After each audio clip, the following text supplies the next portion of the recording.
ভারতের হাইকমিশনার প্রণয় ভার্মাকে তলব করেছে পররাষ্ট্র মন্ত্রণালয়। ক্ষমতাচ্যুত প্রধানমন্ত্রী শেখ হাসিনা দিল্লি থেকে বাংলাদেশের নির্বাচন বানচাল করতে উস্কানিমূলক বক্তব্য দিচ্ছেন এমন অভিযোগে তার কাছে উদ্বেগ প্রকাশ করা হয়।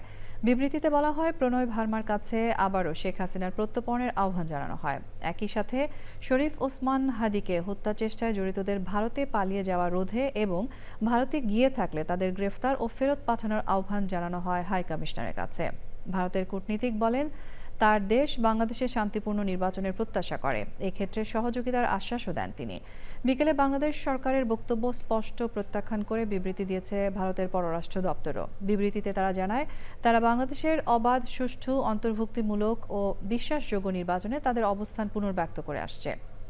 তাদের ভূখণ্ড কখনো বাংলাদেশের জনগণের স্বার্থবিরোধী কার্যক্রমে ব্যবহৃত হয় না বলেও জানানো হয়। ভারত আশা করে বাংলাদেশের অন্তর্বর্তী সরকার শান্তিপূর্ণ নির্বাচনে প্রয়োজনীয় আইনশৃঙ্খলা ব্যবস্থা নিশ্চিত করবে।